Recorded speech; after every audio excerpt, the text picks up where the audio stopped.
Everyone, welcome back to Fundraising Demystified. Today we have Connor Tomkies with us. Welcome to the show, Connor. Hey guys, Jason, thank you for having me. I'm excited to have you on as a fellow post-exited founder. You have a fascinating story. You have your own podcast.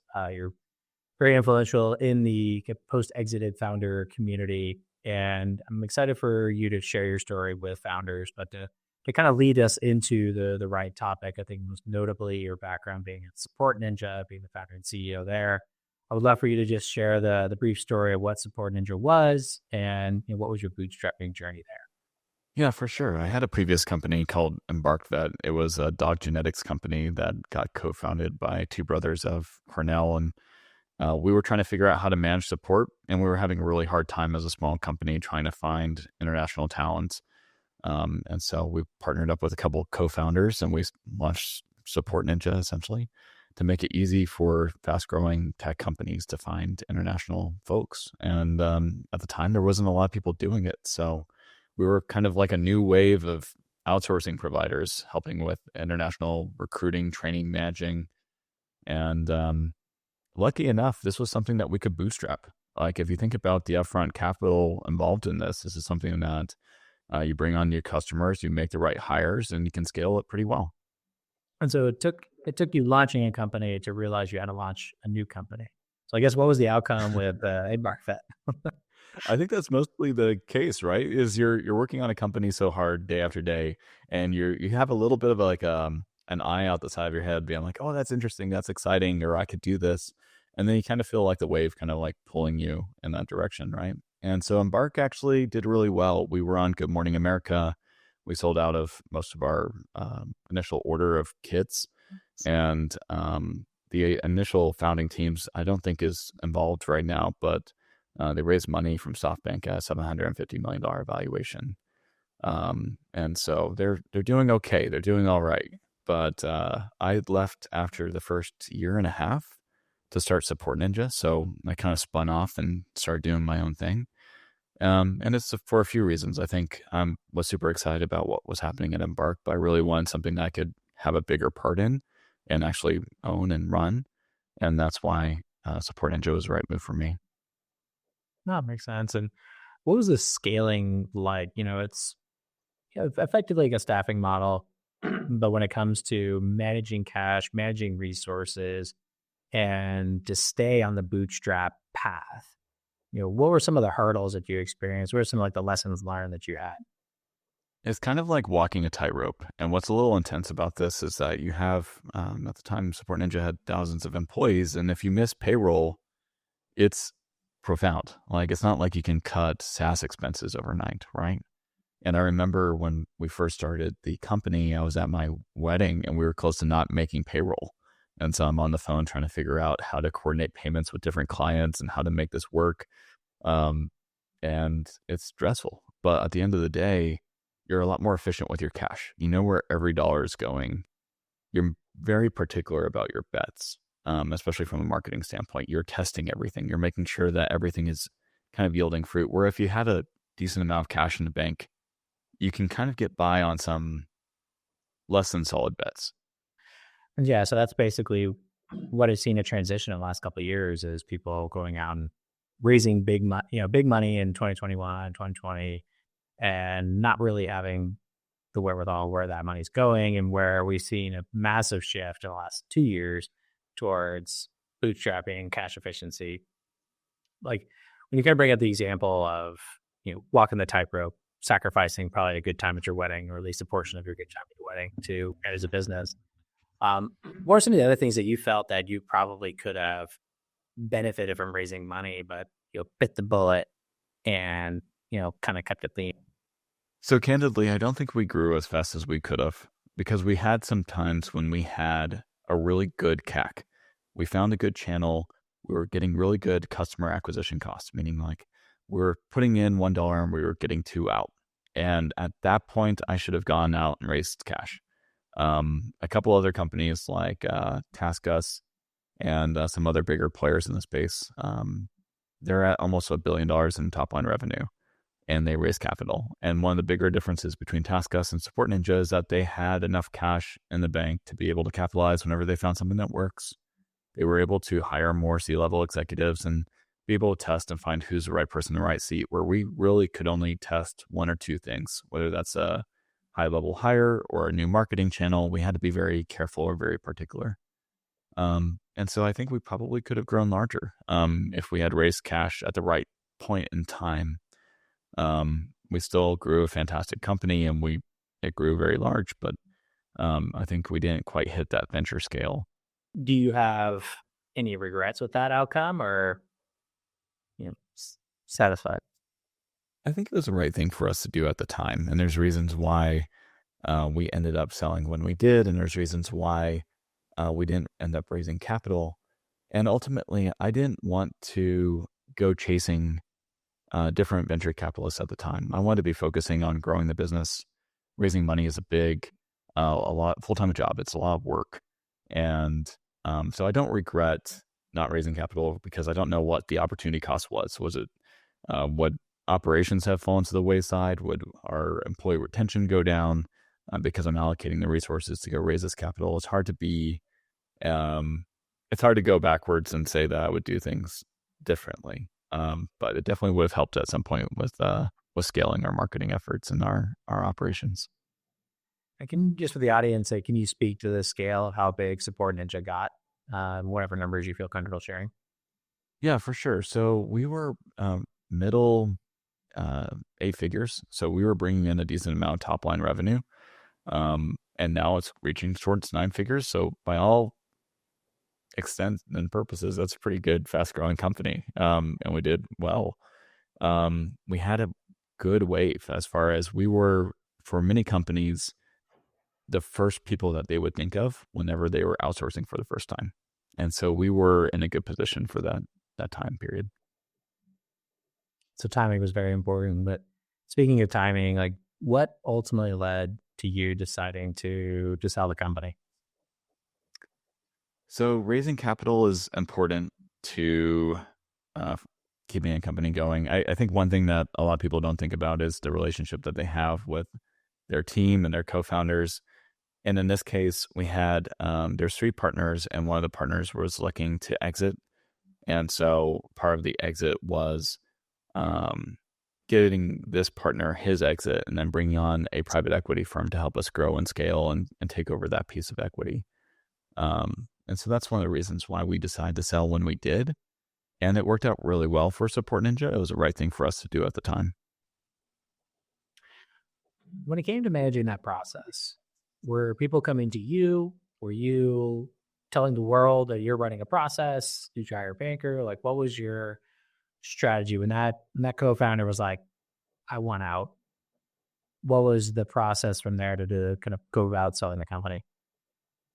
Well, this is interesting. I mean, most founders, we don't get any education on how to sell a business, right? Like you're kind of at a loss. You're talking to some people, and sometimes you might get an offer in your inbox, and you're like, you meet them for coffee. You're flattered that someone's interested in your business. Because I didn't know what to do, I ran it like a marketing funnel. So I built a confidential information memorandum, and there's templates that you can have online. Most of the time, this is what the banker or broker does for you. Me and my co-founder, we sat down and we actually built it ourselves. So we were at the airport. We answered all the 50 different questions. We put it together in a document in a PDF. We pulled together a list of bankers and brokers that sold similar companies or worked with companies our size. And I essentially BCC'd them. And I said, here's my company. Here's what we're doing. Attached is a confidential information memorandum. If this is interesting to you, let's talk. And a lot of them jumped on it because from their perspective, they're like, oh, they did a lot of the legwork. They know what they're about. They're answering a lot of my questions ahead of time. And for us, we were able to see who actually did the legwork of reading the confidential information memorandum. That's a mouthful. And really knew their stuff kind of going into the conversation. So we were able to find the right banker and broker. We were able to get an idea of how much we would sell for if we were to go to market, how they would present us. And then we ran a competitive process from there. So basically what you told me is you ran your own banking process, and kudos to you. That is one of the most important things to do, is run a process, because you're right. Most people just get an offer, they're flattered, they entertain it, and they don't really know the true value of their company. Um, so being that you set up a funnel, you have people signing NDAs, they see your SIM or your confidential information random. Um, you know, I guess how long did it take from the point of setting that up, and how did you learn about all that? Well, too many questions, but from the point you Too set many it up to questions. the point you close the deal. I think that if you run a tight process, 9 months. So, like, I'm going to sell my company. You go through the process of vetting your banker and your broker. You pull the list of potential people that are interested. You have an intro call. You have a secondary call. You get into LOIs. You get into closing and due diligence. 9 months is roughly the time frame. And then I think from doing the intro calls with the bankers and brokers, I was able to learn quite a bit because they were giving me material. They were giving me feedback on the questions I was asking. I was understanding what questions they were asking of me, and I understood that their perspective was to get the highest amount of return for this company and their time that they're putting into it. So I'm like, understanding how they view me and my company is really the key piece here. And I think what helped is I was treating it like a marketing funnel.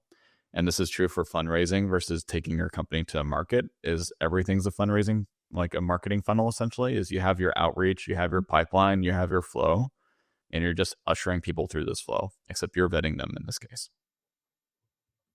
And so you did interview quite a few bankers, but you decided to kind of run this on your own. You got the education you needed, Mhm. and So ultimately I did to actually end up picking a banker or broker. So we did end up finding someone that worked for us. I interviewed 35 people, and we ended up growing with a firm called Growth Point Accelerators. So we actually had someone helping us out, but it was quite a process to find that person.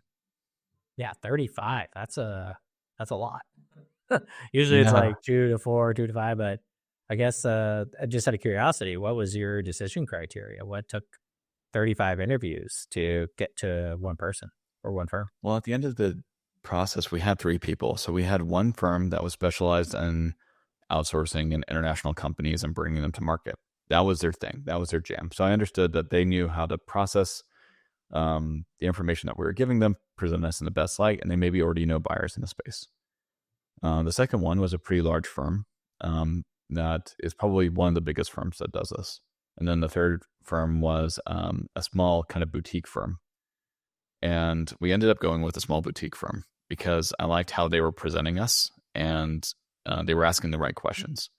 The biggest firm said that they could get us like an outrageous kind of like a really big number for the sale price. And I actually felt it was not reasonable and they weren't asking the right questions. So I actually went with the firm that promised less in a way. I see that happen with a lot of bankers. They kind of put a carrot out saying, "Oh, we'll get you the best number," but you're right. It's so unrealistic as far as what they're actually able to do, and it's so much out of their control. Like you can run a great process, but at the end of the day, the market dictates the price. And I see that often with bankers just promising the big carrot. They get you under contract, and then it's like, "Well, hey, we tried. We put our best foot out there." But now expectations are misaligned. Everyone hates each other. So Yeah. small boutique firms sound like they did it right. At the end of the day, you're actually working a lot with the associate or the partner that's assigned to your deal. So you really have to like that person. That's the person that's quarterback. Everyone else is secondary. Um, and sometimes that's not always the person that you're talking to is not always the person running your process.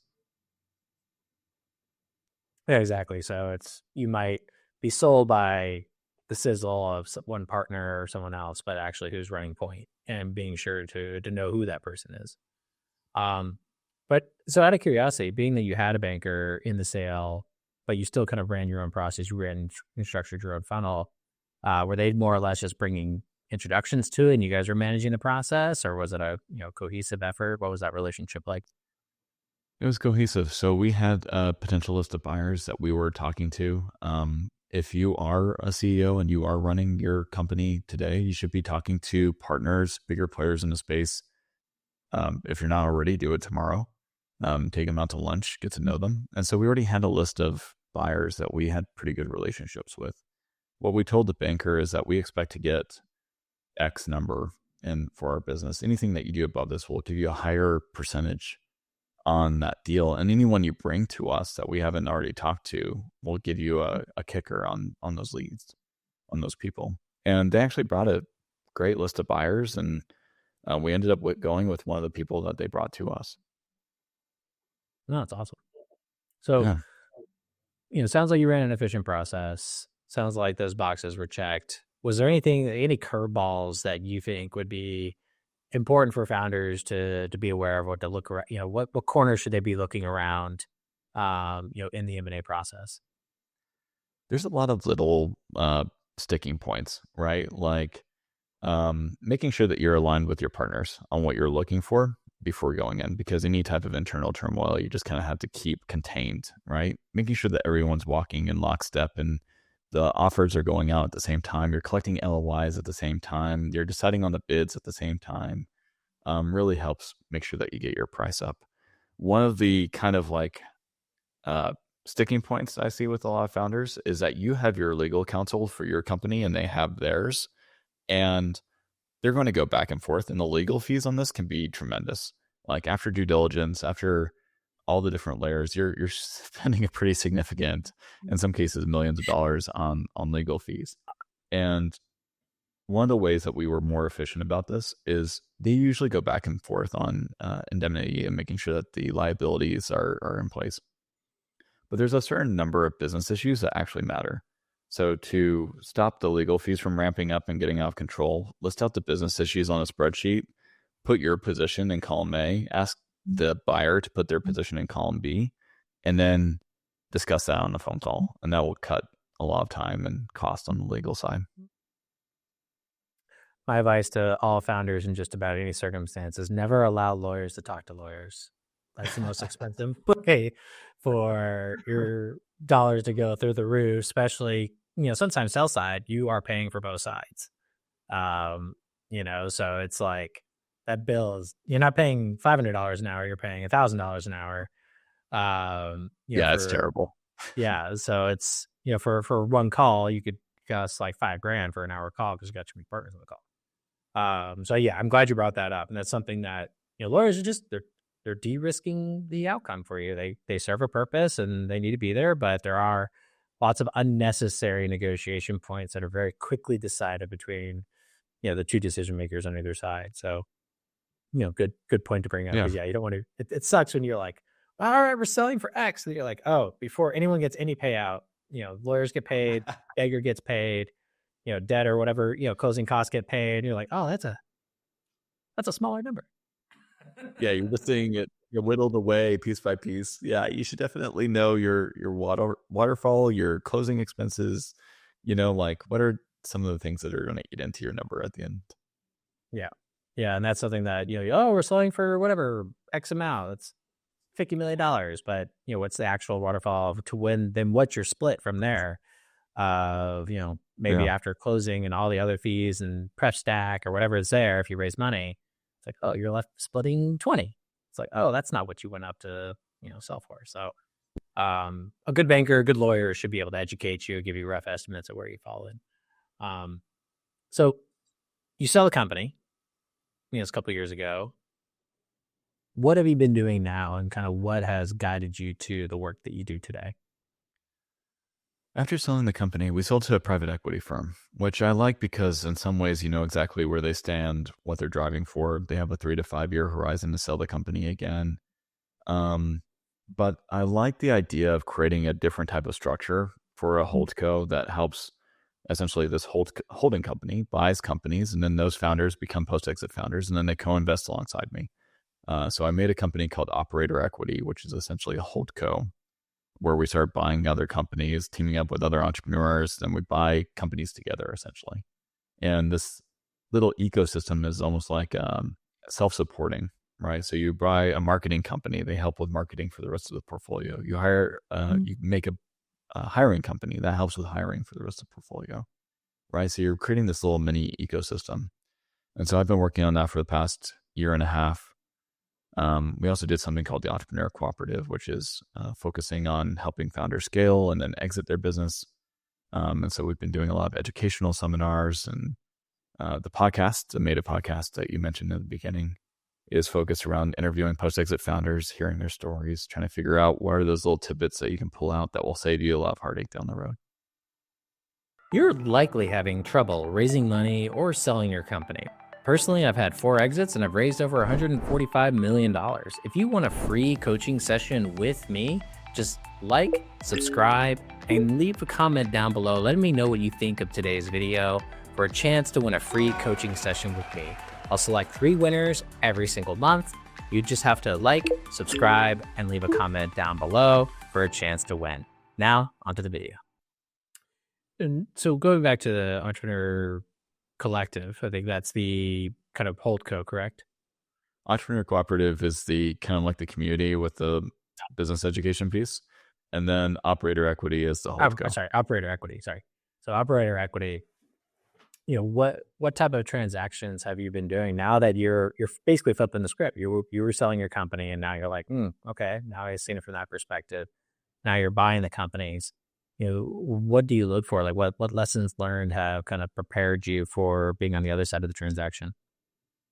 I think every holdco has its own thesis. And what I'm seeing as a trend across holdcos is pushing an easier process. So more transparency, quicker to LOI, more founder-friendly terms. For some holdcos, they have a longer holding period. And I'm in that camp as far as like, I don't want an immediate exit. So if you want to work with founders for a longer period of time in the form of like decades instead of a few years, then this can be a more favorable structure. And all holdcos have a thesis that's like underlying that holdco. And for me, I run on Entrepreneur Operating System, EOS, and I buy other companies that run on EOS. And so I know that all the companies run the same way, that they meet the same way on a weekly basis, and that they plan their quarterly planning in the same way. And so that's the underlying thesis of essentially Operator Equity is they are all operating on the same base layer, the same operating system. Okay, so this is fascinating. I've been familiar with EOS and that model for, I don't know, it's been around for a while, like 10 plus years or so. How did you come across that being your strategy? Were you running Support Ninja under that system? And maybe give the audience a little bit of context of what EOS is and kind of what it provides. The Entrepreneur Operating System is a book called Traction by Gino Wickman, but it's also an organization that helps with quarterly planning and structuring your leadership team, tracking what matters. There's a whole kind of like a system for how you can run your business. And I thought this was exciting because whenever I was first listening to the book while driving in the car, I was like, oh, this is actually practical, tangible advice that I can implement inside my business tomorrow. And a lot of time, whenever you're creating a business, you're doing things that feel right, and you're kind of going based off instinct and logic, and you're building this kind of like, you're building your own operating system. So it's kind of nice to know that something already exists and has already been tested that you can implement into your current business. And so we implemented it into Support Ninja, and we had Support Ninja is really large. It has multiple thousand employees. And so we had an EOS implementer in different countries at helping different levels of management essentially build their quarterly plan each quarter. And that really helped us be aligned and help everyone understand what is the company, what are our core values, our mission plan, our 10-year target, our 3-year roadmap. And that's very hard to convey if you have a larger organization. It's much easier to hand someone a book saying like, this is how we operate, than teach them something from scratch. Yeah, I find that fascinating because it's just, I've seen so many of these frameworks over the years, and they all kind of add a flavor or a piece of knowledge if you kind of piecemeal. But I see ones that kind of really dive into one framework over another and really kind of stand by it, similar to what you do with EOS. And so effectively you found this, now I guess a deal flow, tool or, community of like, all right, does it check this box?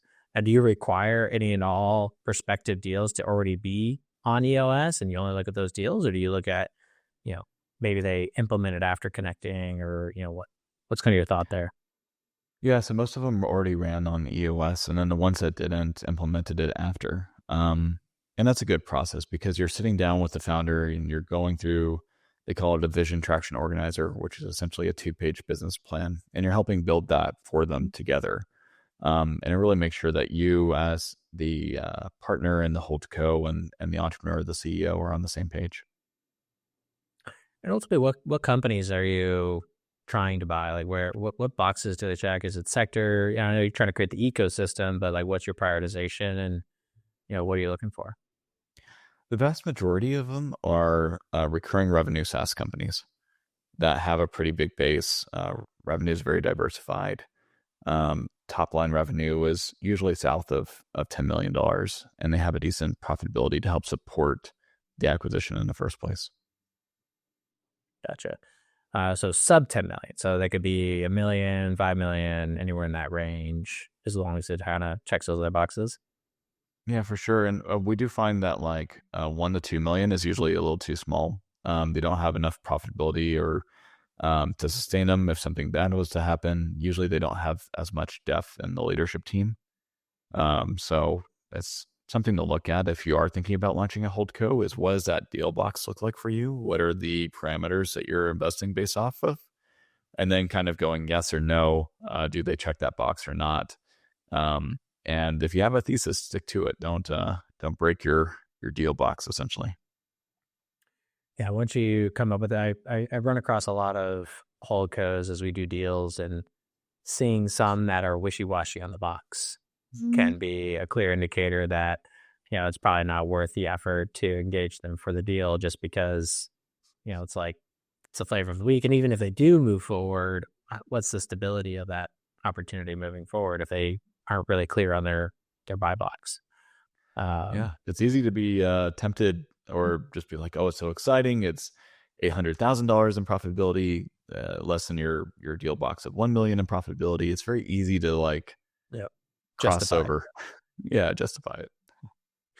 And from your experience being on the other side now and kind of having these more founder friendly terms, as you mentioned, what are some of the mistakes that you've seen, maybe some of the companies that you've been buying? What mistakes have they been making that you're recognizing as an opportunity?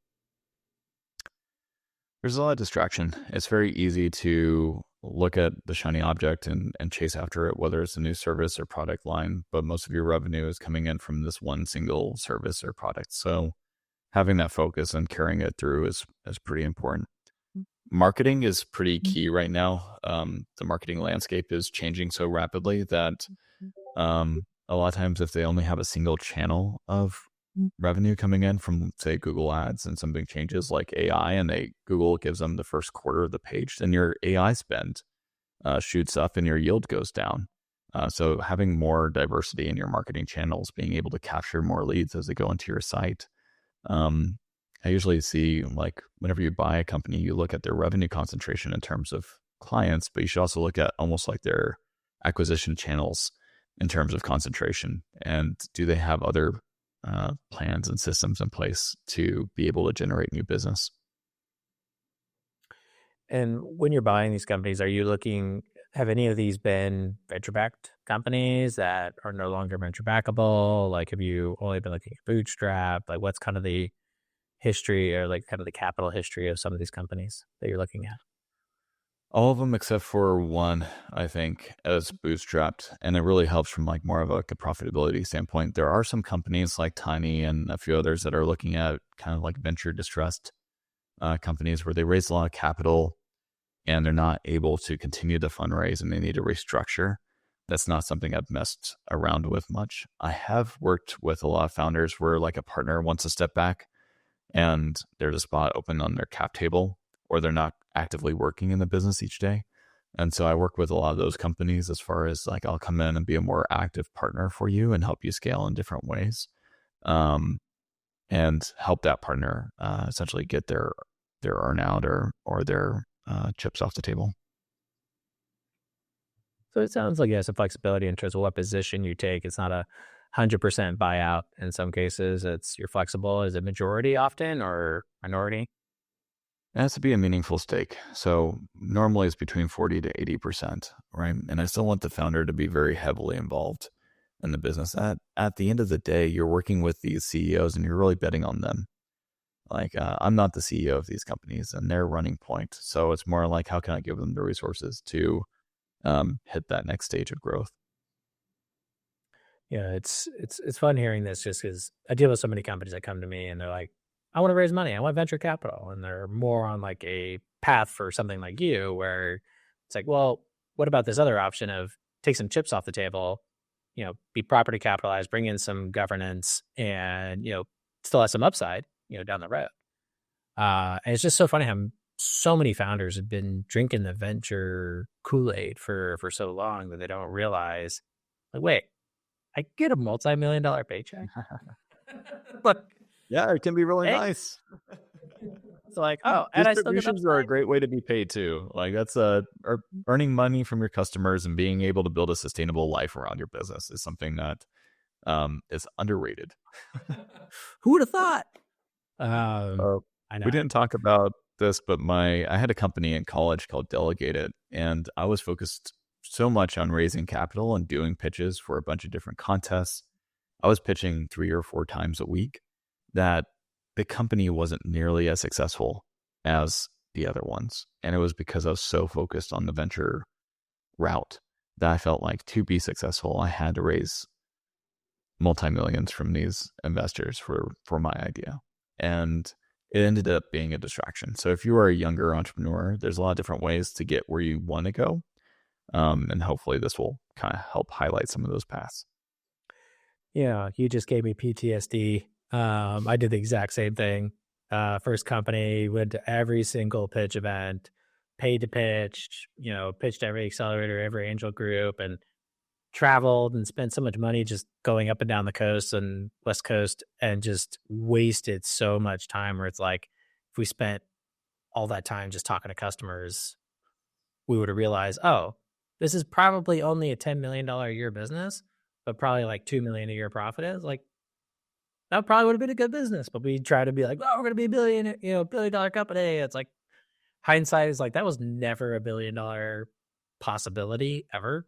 We've had to own like 40% of the market to even be close to it. And it's just so funny to think about. Like, I see so many founders. I just had a call the other day with a founder just fresh out of college, like wants to raise venture on a very saturated market with, no venture scale potential, and just, trying to give that feedback as early as possible. Just talk to customers. If you're going to like talk to investors versus talking to customers, talk to customers.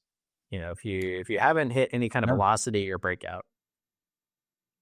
The post-exit founders I know, they have like 100 conversation with customers and they identify the pain points and they're like, if I was to make this, how much would you pay for this? And then they come back to them a month later being like, I made that thing that you were looking for. Do you have a Stripe link or a credit card information I can receive? Like it's a better way to start a business. And some of the most established, well-known founders I know function this way is they essentially have their customer base before they launch.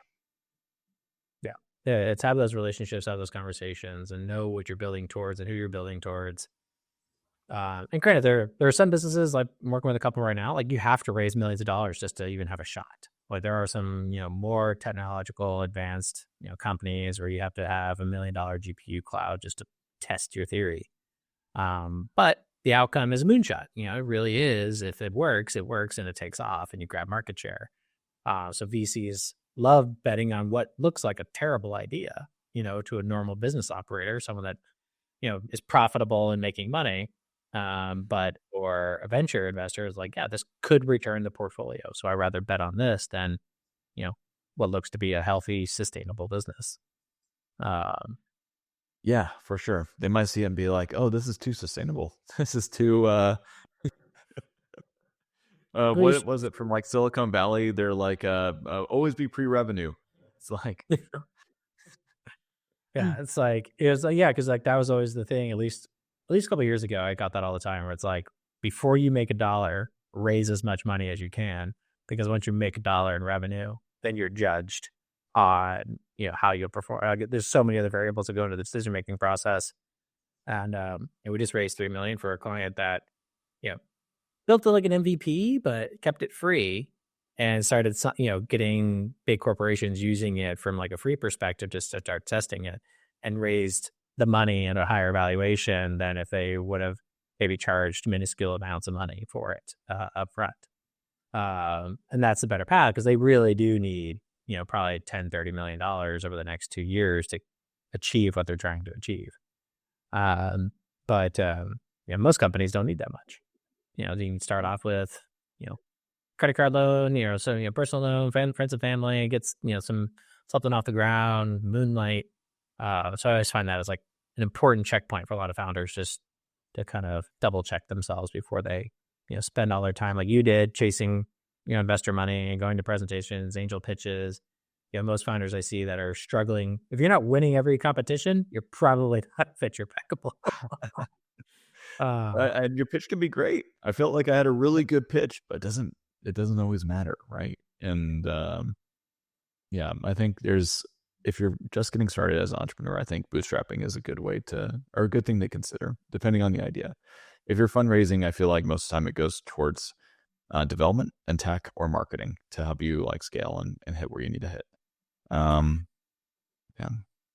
Yeah, just challenging yourself, like put yourself in the shoes as a first time founder, or early, starting something new. Just what does the world look like if you bootstrap, and what does the world look like if you raise money?